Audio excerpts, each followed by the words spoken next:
Mesdames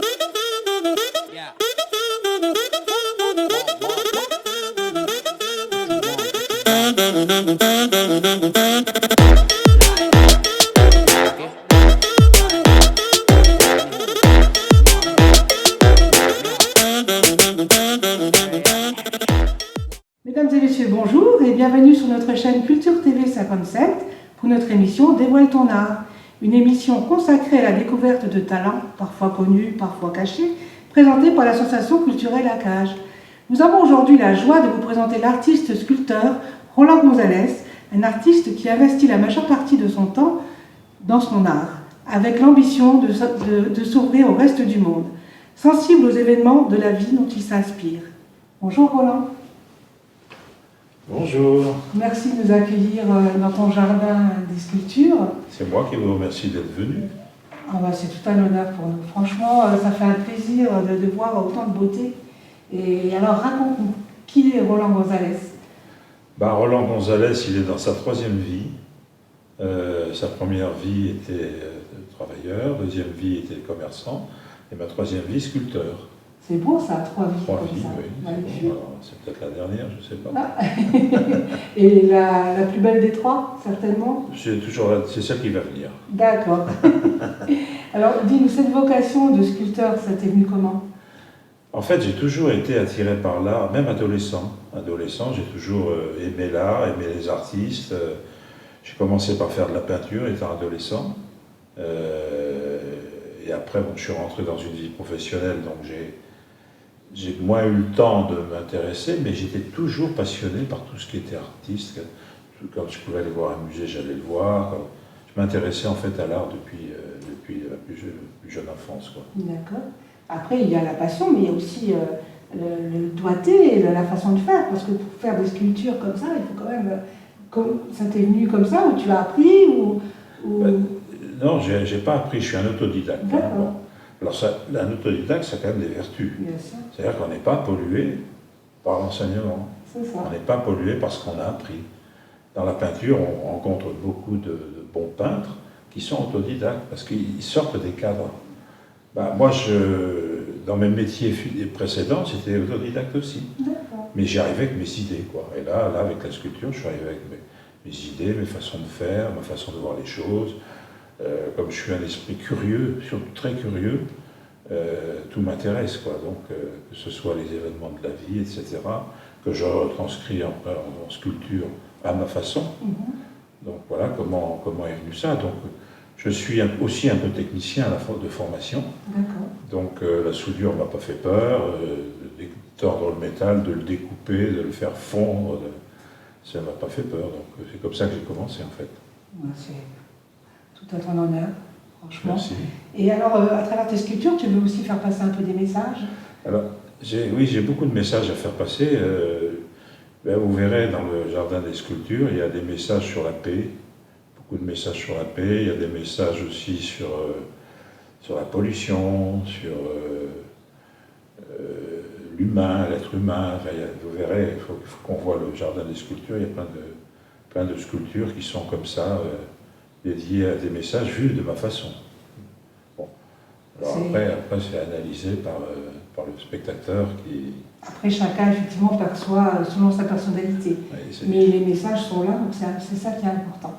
C'est ça qui est important et ça ouvre le dialogue. Oui, tout à fait. C'est-à-dire que la sculpture est un élément quand même d'ouverture de dialogue et de recherche de l'autre en fait. C'est toujours quelque chose qui est un échange important entre deux êtres humains ou entre un groupe et un artiste. Et chacun a sa façon de voir en fait. Oui, exactement. Ouais. Alors quels sont tes projets? Là, tu développes un peu ton jardin donc des arts et je crois que tu as un projet de visibilité publique, c'est ça? Oui, c'est ça. C'est-à-dire que ça fait peut-être maintenant une dizaine d'années que je travaille pour ce jardin. Enfin, toutes les sculptures que j'ai commencées il y a quelques années, je les regroupe maintenant dans un jardin, effectivement, pour faire éventuellement visiter sur rendez-vous ce jardin qui est en perpétuelle évolution, qui est toujours en évolution. Je travaille dans mon jardin, je fais des choses dans mon jardin pour le jardin. Et pour mes expositions aussi. Aussi, mais bon, bientôt des expositions prévues, je crois que tu en as une à Paris bientôt. Oui, c'est une exposition à Paris qui s'appelle le Salon d'automne, qui se passe sur les Champs-Élysées, qui est une des grandes expositions françaises.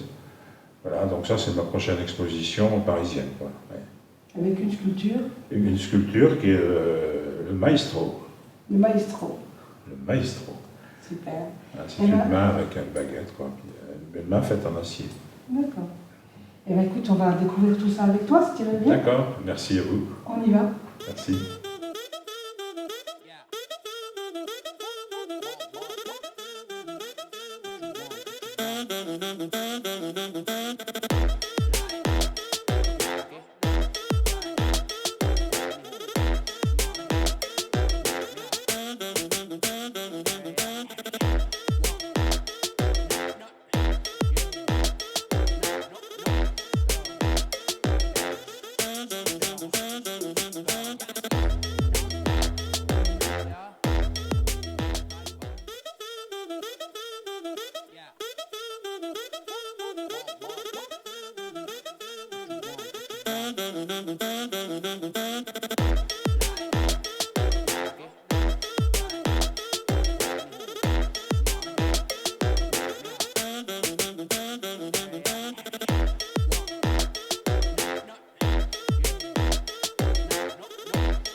Donc nous voilà dans le jardin des arts.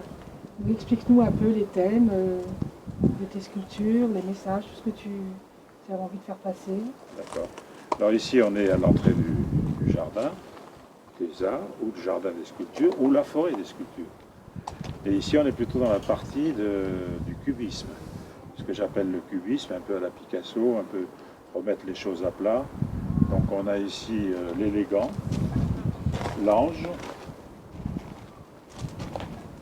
ici alors on a une chaise en lévitation, ici on a une dame qui n'a pas de nom, l'inconnu du jardin. L'inconnu du jardin. Là-haut on a un clown, ici c'est la reine, et là-haut on a Bienvenue, tout en acier inox et en hauteur. Bienvenue. Et à l'entrée du jardin pour souhaiter la bienvenue. Et ça, on a justice ou injustice. C'est-à-dire que quel que soit le poids des choses, la balance doit toujours être en équilibre. Il y a un poids plus léger, mais la balance est en équilibre. Donc j'appelle ça la justice, ou l'injustice, mais plutôt la justice. Bien vu. Alors ici, on est plutôt dans les thèmes qui me sont chers, c'est c'est la paix. La grande sculpture blanche ici, c'est la colombe de la paix avec son rameau d'olivier. Plus loin, on a en bleu là-haut le rêve de paix. C'est un rêve de paix, un rêve de la paix. Et là-haut, on a le chercheur d'étoiles, qui est plus loin. Celle-ci, c'est l'homme déglingué. C'est un peu un symbolisme pour moi aussi, parce que je trouve qu'on ne fait pas tout comme il faut non plus, nous autres humains. Donc je l'ai un peu déglingué, quoi. Il part en vrille, il part en morceaux. C'est l'humanité, des fois, il me symbolise, ça part un petit peu en vrille, quoi. Voilà. Ça, c'est un autre travail que j'aime bien faire aussi. C'est un travail sur les disproportions, un peu comme Giacometti. C'est-à-dire que ici, j'ai beaucoup agrandi les membres inférieurs pour justement donner cette sensation d'équilibre, pour augmenter la sensation d'équilibre. C'est un homme qui est en équilibre en fait, et on voit l'effort de l'équilibre à travers ses membres surdimensionnés. Travail de disproportion avec les membres pour donner ce côté, accentuer le côté effort. Donc, quand on accentue des membres, c'est ce que faisait Giacometti quand il a fait les marcheurs.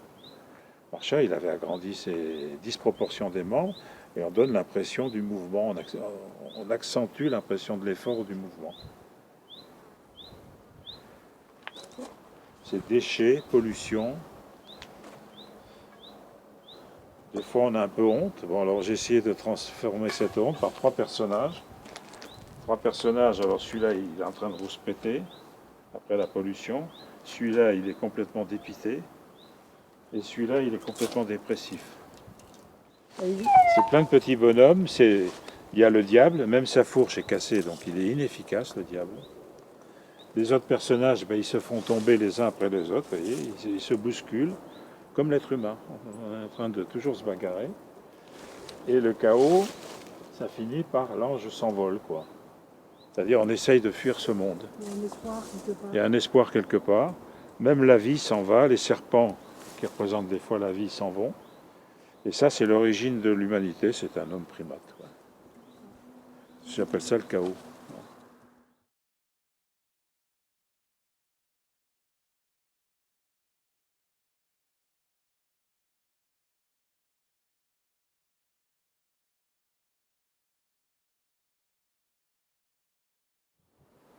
Donc j'ai fait cette sculpture à l'occasion des attentats de Bruxelles il y a quelques années maintenant. Quand j'ai entendu ça à la télévision aux informations, j'ai voulu absolument faire une sculpture relative à ces attentats. Donc je suis descendu à mon atelier et j'ai fait quelque chose d'assez brut, de trois personnages qui se tiennent la main, qui se tiennent par les épaules, que j'ai appelé Fraternité et que j'ai envoyé à mes amis sur Facebook, mes amis belges, pour leur dire toute ma fraternité à l'occasion de ce sinistre. Ensuite, j'en ai fait une trilogie. Ensuite, j'ai fait une trilogie qui s'appelle la trilogie des sentiments. Donc il y a trois sculptures. Il y a celle-ci qui s'appelle l'amour. Et une troisième qui s'appelle tendresse, qui n'est plus là. Bon, mais il y a une trilogie qui a été exposée dans pas mal d'endroits. Donc ça reflète un petit peu la brutalité de l'événement. C'est du matériel brut, comme l'événement. C'est ça un petit peu que j'ai voulu exprimer, faire une sculpture qui a un caractère assez violent, quoi. Voilà. Alors cette émission se termine, je ne sais pas pour vous, mais moi j'ai des paillettes plein les yeux. Encore merci Roland pour cette belle visite et toutes ces émotions qu'on a ressenties à la vue de ton jardin des arbres. Alors si le public veut venir voir, comment on fait? Alors il y a deux solutions, soit sur mon site mail, c'est gonzalez.roland@wanadoo.fr. Gonzalez avec un Z au milieu et un Z à la fin. Ou alors sur mon site Facebook, Roland Gonzalez, en message privé. Sur rendez-vous. Voilà, écoutez, vous savez tout, donc n'hésitez pas, prenez rendez-vous avec Roland et honnêtement, vous ne regretterez pas. Quant à moi, je vous donne rendez-vous le 4 et le 5 septembre. Notez bien cette date pour notre événement Culte Art à la salle Bastien de Lutz, un événement qui regroupera une trentaine d'artistes avec la participation de l'Académie européenne des arts du Grand-Duché du Luxembourg, des artistes locaux et des animations pour le plaisir des petits et des grands. N'hésitez pas, surtout, à liker nos pages Facebook ACAGE ou TV57 pour y découvrir le programme et bien sûr suivre nos actualités. Je vous souhaite en attendant un très bel été. Prenez soin de vous. Yeah.